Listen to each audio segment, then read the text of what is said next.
and welcome to The Sound of Self, the podcast that's all about empowering women in their 30s to make mindful shifts, find their purpose, and step into their power. This podcast is not just about discussions, it's a movement. We're here to break through the barriers that hold women back from freely expressing themselves. The world needs your unique voice, and we're here to help you find it. So thank you for joining Jess and Erin on The Sound of Self. Let's unlock the power within and create a life that resonates with the true essence of you. Okay, welcome back to The Sound of Self with our beautiful co-host, Jessica. She has returned with a new human who's currently on the boob. On the boob, that's right, getting the good stuff. Yeah. So we were just joking that no, it's not that kind of podcast. You will not be getting any video content from that one today. No. Just all audio. Just sign up to my OnlyFans. No, I'm just kidding. All audio, no video. But as we were talking, you were saying, Erin, that you had just been on this really cool workshop, drum making workshop, and I really loved what you were talking about there. So. All right, so yeah, back to our chat. So as we were chatting before we were setting up, we were talking about the seasons and what we go through in life and how relevant it is with the cycles of nature. I just came back from a really beautiful experience making a shamanic drum in Byron, and it was just such a great process of creating this beautiful, natural, organic drum that was made from the hide of a kangaroo and the bark of a willow tree. And as I was learning about the drum, we were talking about the cycles of life that we go through. We go through the seasons, because on the traditional shamanic drums, like they have in the Native American style, they've got a map on the back of the drum that represents the different seasons of life. So we have spring, summer, autumn, and winter. And we were talking about the fact that Jess feels like she's going through a winter right now, being a new mum and having that big, massive shift of identity. And, really moving through the inward phase of being a mum. Yeah, for sure. And in so many ways, like, there's a lot of time spent alone, just at home, and my husband works away. I've got a lot of time with my thoughts, and on top of that, it's been quite a significant journey into motherhood. Really rough start for myself, and deep sadness coming up, grief, all these really heavy emotions, as well as, of course, amazement and reflection and watching my daughter in awe and all those things, of course. But, I'd be lying if I said it was all just magical and I'm in this sense of amazement all the time. It's been really, really, really hard. And it's important to talk about that side of the new motherhood journey, because I think a lot of the time we only see the highlight reel on social media.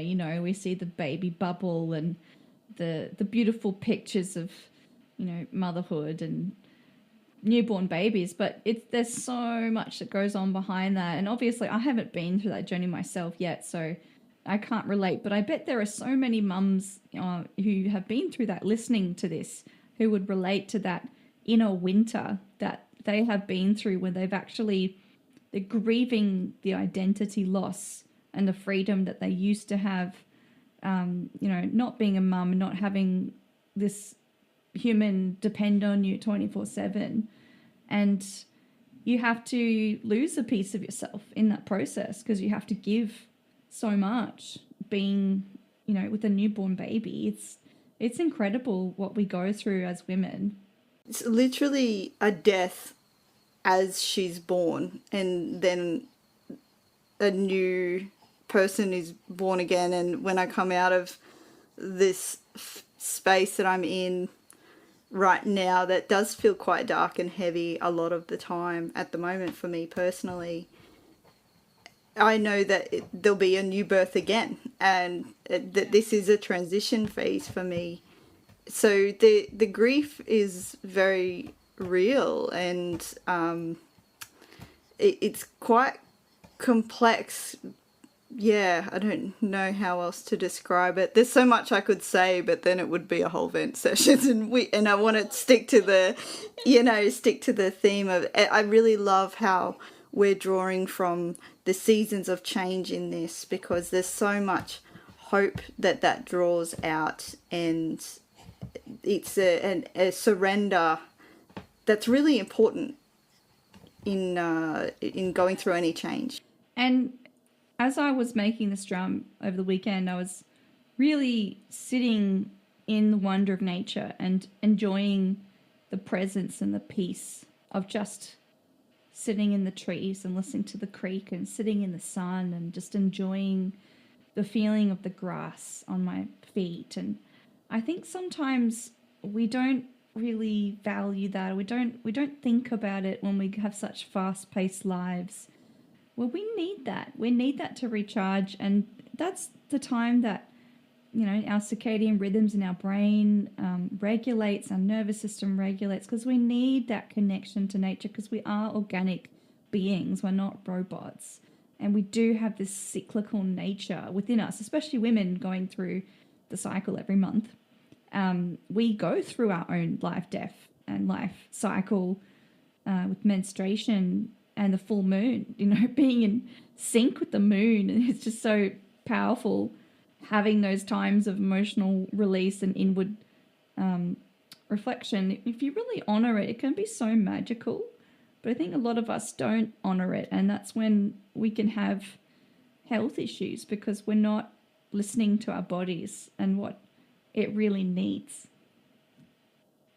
Yeah, beautifully said. And we've become so disconnected from our bodies and ourselves, particularly through like industrialization and, you know, moving away from so many aspects of our human nature in order to move up the hierarchy in society, to be productive workers and consumers. It's constant consumerism. It's at its finest. And that's the thing, like when we go into nature, this is my experience, it's just so simple of how the cycle can just move with ease, this cycle of the seasons in the life. Like with this creation of the drum, you know, we're creating something that has died. We're creating a drum out of the hide of an animal.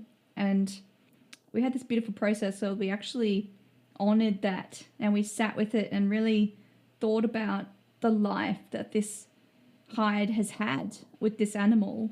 And we called in the spirit of the animal and talked to it and enjoyed that process of saying, hey, thank you so much for letting me use your hide to make this new form of life, and to let the medicine come through with that. And we actually cut the weave with the strings from the hide as well. So the entire thing was made from the hide. One long piece of string that was created into the weave around the drum. And yeah, and I think that was also a big part for me, knowing that my hands have been on every single inch of this drum, and I put my own energy, and I've really connected with that spirit of that kangaroo that I've made it from. And it was ethically sourced, by the way, for anyone listening, in Tasmania. So they had a whole, you know, very ethical process of how they're actually sourced. They were only sourced when they were either dying or, you know, too much population control, that kind of stuff. But yeah, and I think for me, it was like coming back home again to my ancestors, just knowing that they would have gone through this process thousands of years ago. And just like birthing a baby, we've been doing it for thousands of years. And if we can really honor that process and move with it and just really let it breathe to be what it is, rather than, you know, having to pump it out and go back into work and just be robots, which we're not. It can be really beautiful, and new life gets created out of it, right? And then it's going to evolve the more that we grow into these new roles. Like with my drum, I birthed a drum and you've birthed a baby. It's a bit different, but but still, like, yeah, it's all creation, right? Yeah, I've created a drum, and yeah, like I haven't even played it yet because it's still drying, and I'm so excited to have the moment where I finally get to play it for the first time and hear it, and knowing that it's going to evolve with me the more I play it and, you know, put my energy into it. So it is like a baby, but it doesn't need to be breastfed. So I suppose it's not as hard as your journey. Equally beautiful. Yeah. It's beautiful though, and I really love that too, how the things that we create kind of age and change as well. And, you know, while I've been breastfeeding, I've been reading the Tibetan book of living and dying or something. And so it seems like this theme is so fitting for right now, of impermanence, right? And everything is transformation. Even death is transformation. And this, you know, in psychology and mental health, I might have mentioned it in a previous podcast, or I mentioned it to most of my clients, is there's a difference between pain and suffering. And pain is the raw experience of something, the unpleasantness that is inevitable in life. It's the sadness, the grief, the anger, the actual trauma of things. The suffering is our judgments, our thoughts around all of that. And we can have pain without suffering, or suffering that is short-lived. And it's our resistance to what is, resistance to the cycles, to the changes, to the inherent impermanence of things that, and when we're talking about who we are as humans, when we resist who we are as humans by denying aspects of ourselves or our raw human experiences that we're meant to have, like our emotions, whether we're numbing them or doing distracting, whatever, then that resistance does create more suffering, and it's this vicious cycle that we could choose to get out of or not if we're aware of it. This surrender is really a very powerful step. Yeah, and that is such a beautiful way to put that, Jess. For anyone listening, it is really about surrendering to the cycle, and the less you resist, you know what they say, the more you resist, it persists. Yeah, exactly. I say that with clients all the time too. That's it. So it's actually moving with it, like nature, like the tides, like the moon, like, you know, like we see every day with trees, and having the cycle of the leaf where it comes out, it comes off the tree and then it goes back into the earth with ease, because it's not resisting the flow of life, so to speak.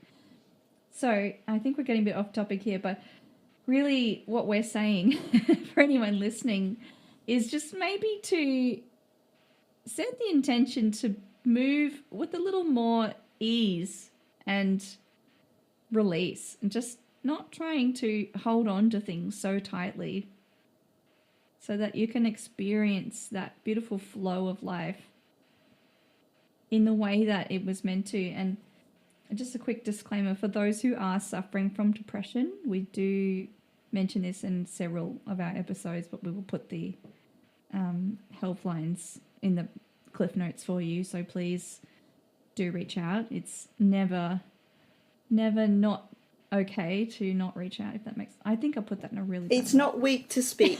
That's right. It's not weak to speak. Yeah, exactly. So yeah, I just want to add to that as well. I feel sometimes depression can be the body holding in what it can't express. So the more we can actually connect and express and let that flow come out of us, let that emotion be released and felt and moved through like a circle, the better it is for us to experience. Yeah. As you said, pain without suffering, because we're not attaching ourselves to that pain and putting meaning on it. See, Aubrey agrees. Yeah. Yay. Yes, we have the baby nod of approval there. So thank you so much for listening today on this beautiful topic of the cycle and the seasons of life. And if you do feel compelled to share your story with us, please reach out to us. We would love to answer some questions in our next episode and bring more value to you. Thank you for tuning in to The Sound of Self. We hope today's episode inspired you with new insights and reflections. If you enjoyed our conversation or found it helpful, consider sharing it with a friend or leaving us a review. Help us reach more people like you on their self-discovery journey.